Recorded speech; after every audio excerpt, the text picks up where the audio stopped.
Hello and welcome to this video tutorial on how to migrate documents from Google Drive to Microsoft OneDrive for Business. When performing your migration, you should follow the steps that are detailed in the Google Drive to Microsoft OneDrive migration guide. This can be located on our community site under Knowledge Base, Migration Guides, Document Migrations. As you can see in this guide, there are some important steps to plan for your migration and to prepare both your source and destination environments. Early planning. First, decide on a migration strategy. Small migration projects can follow a big bang migration strategy where you migrate all Google Drive accounts in just one migration pass. Larger migration projects should follow a pre-stage migration strategy. This can be broken into 3 steps. 1. Inform users that a migration pass is being made to migrate documents older than, say, 6 months. Users should not edit these older documents on Google Drive after the migration begins. 2. Actually run the pre-stage migration pass with the date filter older than 6 months. And then 3. Run the Delta migration pass with email notifications set so that users receive an email letting them know when the migration is complete so they can then access their new Microsoft OneDrive. Okay, next, you can export users to a CSV file, and let me demo how that works. To export users into a CSV file, you'll be logging into your Google admin portal. Then you'll be clicking on Users, and then you'll be clicking on the 3 dots, selecting Download Users, selecting Download All Users, click OK, and then you'll decide where you're going to save that CSV file. And save. If you have a very large number of users, for example over 1,000 users, then you should split the CSV file into multiple files, and then you'll create multiple Migration Wiz projects based on each CSV file. The next part to discuss on early planning is how to ensure permissions are migrated properly. You'll need to make sure that the users and groups exist on the destination prior to migration, because if we cannot find the user or group, it is impossible to assign the correct permissions. Also, you need to make sure the username before the @ sign is the same on both source and destination. For example, johndoe@domain1.com can become johndoe@domain2.com. Also, you need to make sure that the group name is the same on the source and destination if you are migrating groups. Also, make sure that the administrative domain is the same as the user's domain. For example, if your destination users are xxx@domain2.com, the admin user has to be yyyy@domain2.com. Lastly, we recommend to create a different administrator account, such as migrationwiz@domain2.com, that is not a user that you're migrating. On to the limitations of OneDrive for Business. The first one to discuss is file path limitation. For this on OneDrive for Business, a given element, the file or folder, cannot be more than 128 characters. Also, the total file path, including full path and file name, cannot be more than 260 characters.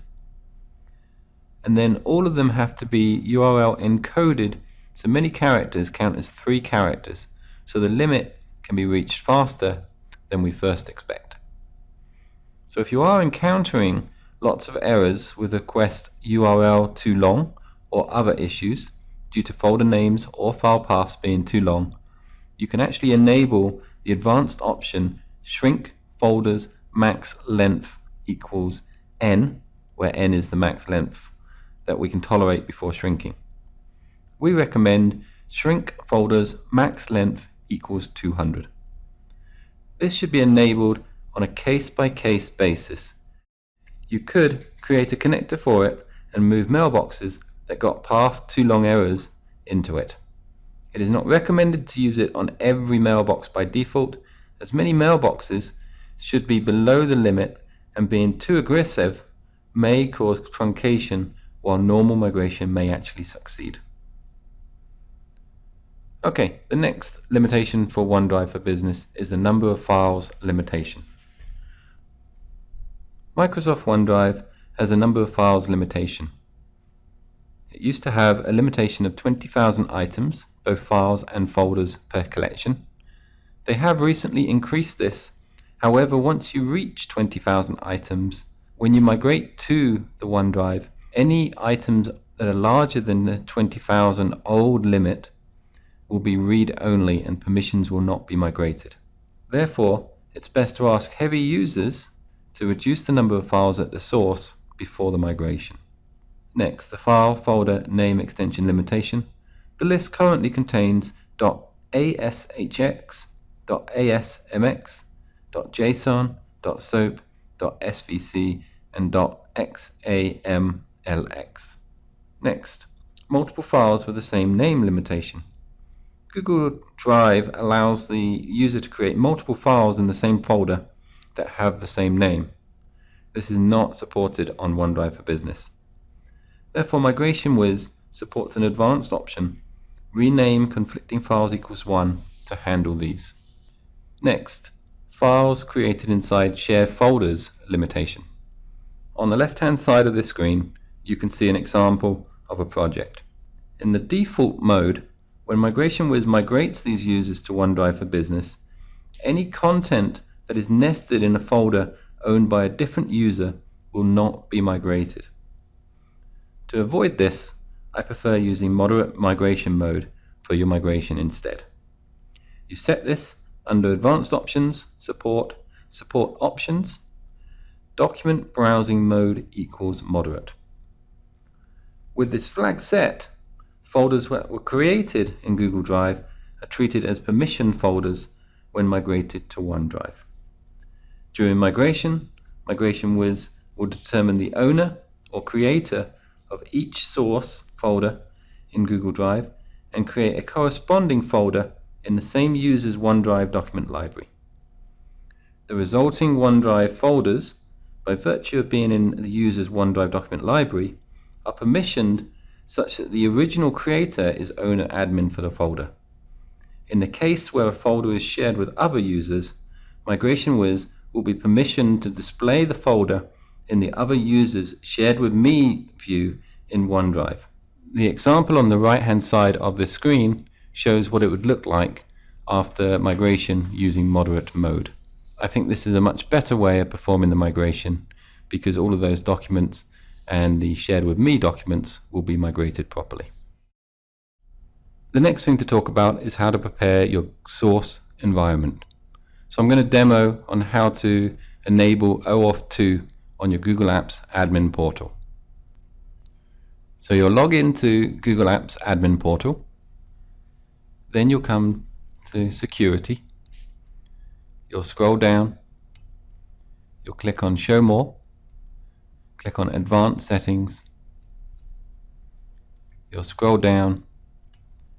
Come to manage API client access. And then you're going to copy the scope and the client ID into here and authorize. Let me show you how to find that. So in the migration guide, if you click on this link here, it'll take you to the KB that describes how to set up OAuth 2, and it gives you all of these steps. You'll scroll down to the manage API client access. You'll copy this to your clipboard, paste it into the client name,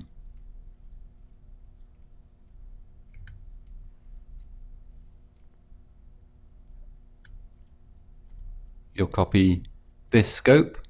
Remember, if you're migrating from Google Apps, then you copy this one. If you're migrating to Google Apps, then you'll be copying the second one.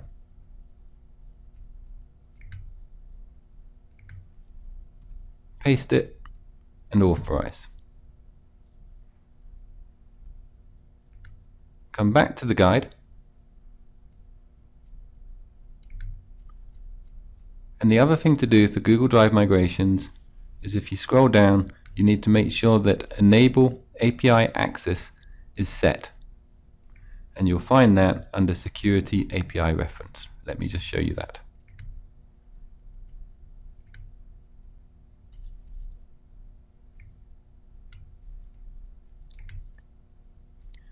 And this checkbox here needs to be checked. Okay, now that you've prepared your source environment, you will be going on to prepare your destination environment. For this, you'll be creating a new user in Office 365 and make sure it's a global admin account, or you can actually use an existing global admin account and assign a OneDrive for Business license to it. This is necessary for Migration Wiz to be able to provision the OneDrives during the migration. After that, you'll make sure that you'll set up your user accounts in Office 365 and of course assign SKUs that contain OneDrive for Business to all these user accounts. Having done these two steps, Migration Wiz will then be able to provision OneDrive SharePoint profiles for each user that's being migrated.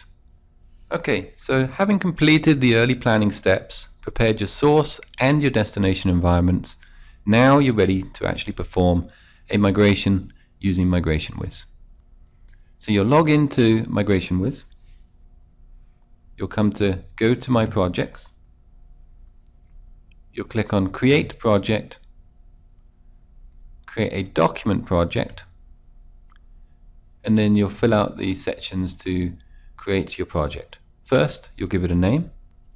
Click on Next Step. You'll select Google Drive from the list of sources.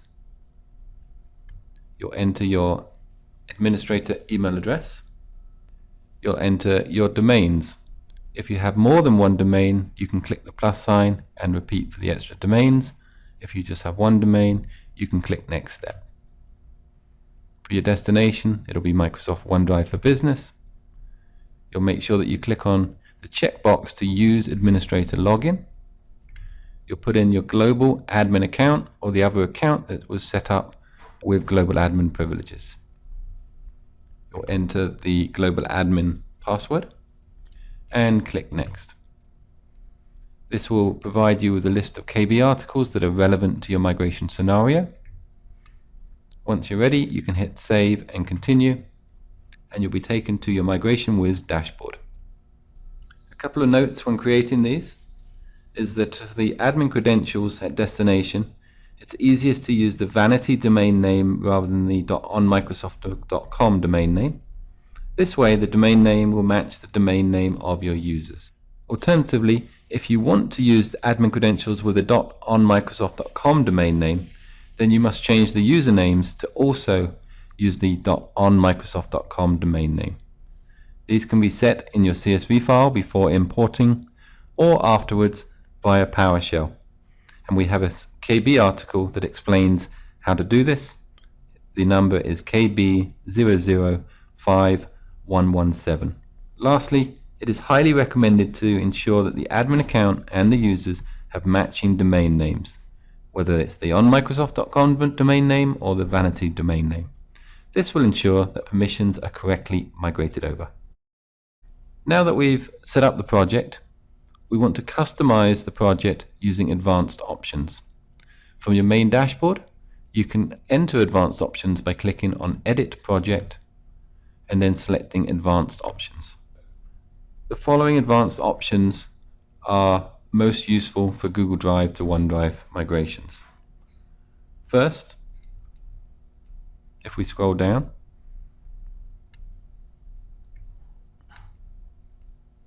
we're going to add the rename conflicting files equals 1, like I described earlier. Hit the plus sign, and then we'll be able to add an extra support only option. The next one is document browsing mode equals moderate. These are not case sensitive, by the way. Click the plus sign. And then for this example, I'm actually going to include the shrink folder's max length equals 200. But again, I recommend you don't use this on first pass, because that means that all files and folders will be truncated to meet that minimum requirement.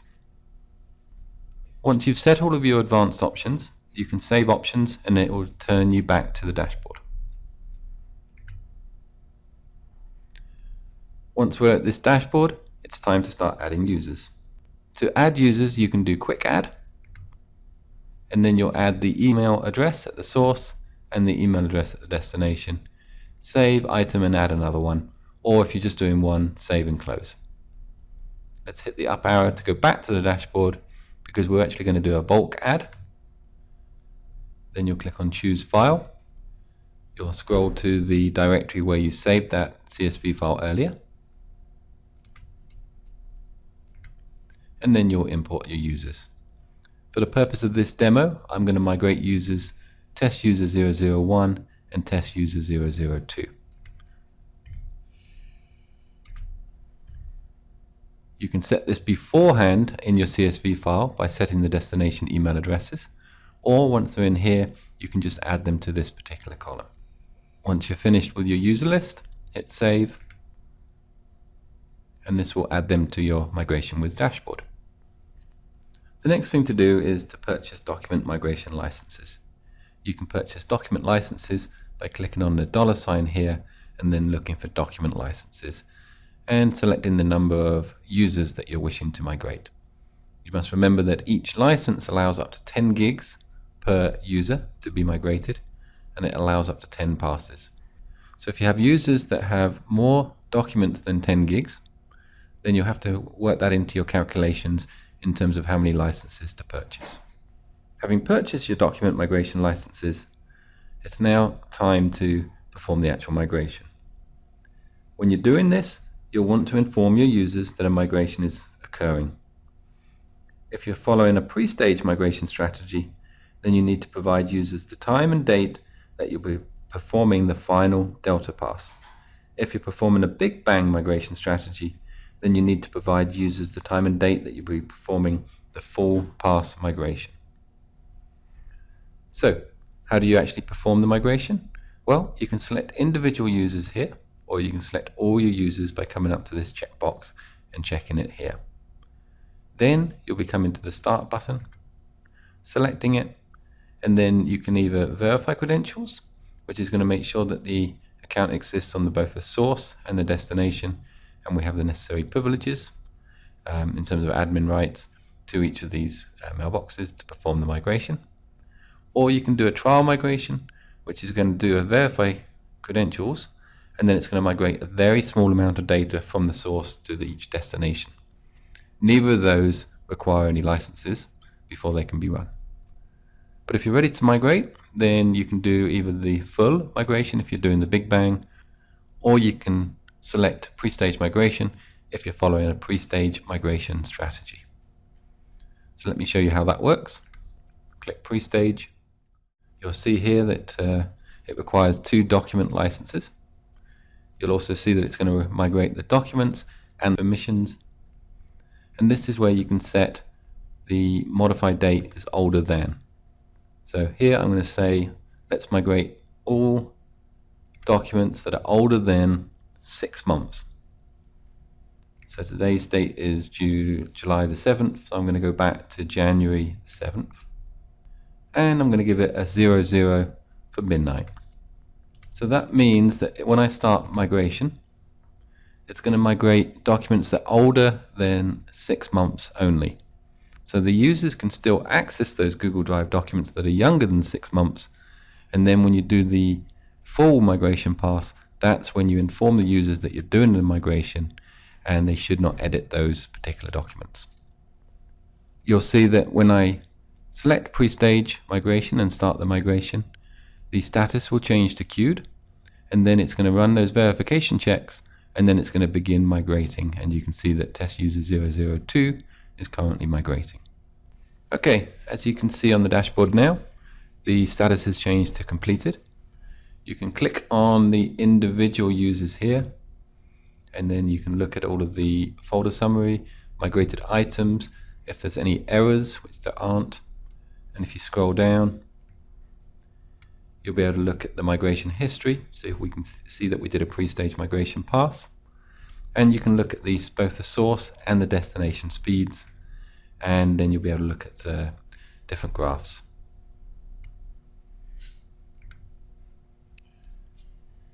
Okay, so that was the pre-stage, and then when it's time to do the full pass, again you'll want to inform users, and then what I like to do before you run this full pass is come back into advanced options, and then you're going to add a email notification to the end users at their source, or if they're already using Office 365 you can do that at their destination, and then when it completes, the users will then get that email notification and they'll know that they can now start using their OneDrive accounts. Let's check mark that box there. You can also customize the email that is sent by checking the checkbox here, and then you could select the text, and then you could add your company name in there so that they know it's coming from you. Save options, and then you can select all of the users, hit start, and then you're going to do a full migration.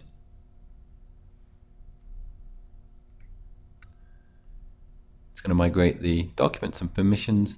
You don't need any licenses because remember these were used during the pre-stage migration pass, and you get up to 10 passes. And then you can click start migration, and that's going to run a delta migration. And it's not going to cause any more duplicates because we index and watermark everything that we migrated during that pre-stage pass.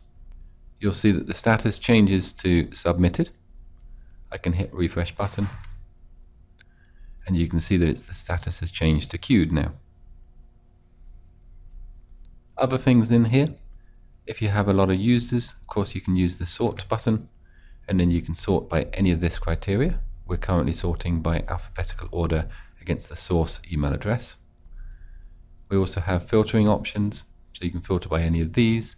You can also add flags or stars to individual mailboxes. You'll do that by coming in here. For instance, you might want to add red stars for VIPs, blue stars for other type of users, whatever you want to use it for.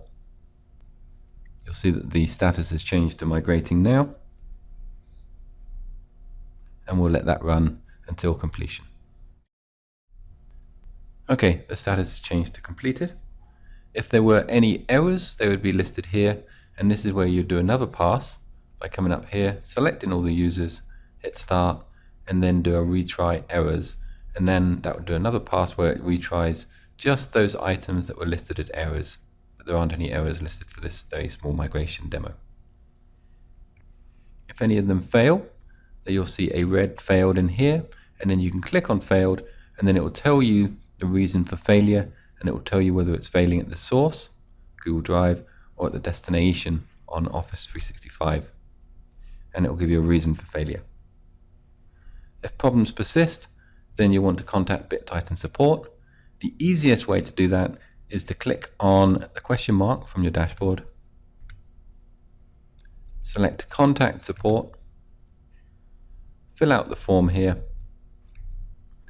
click on send support request. This will actually include your project ID in there, so support will know immediately which project has the issue. The last thing that I suggest that you do after completion of your project is to click on the up arrow, and then from this list you'll come to the right hand side, click on the pie chart, and then say OK, and that's then going to send you an email with detailed project statistics. This will include 3 different CSV files, including all your data that's been migrated, and if there were any errors, it'll have a CSV file for the errors as well. The final step is a post-migration step, and that's where you're going to decommission your Google Drive user accounts or change their passwords, because this will prevent users from inadvertently logging in and using their old Google Drive accounts. That completes this Google Drive document migration video. Thank you for taking the time to watch this video.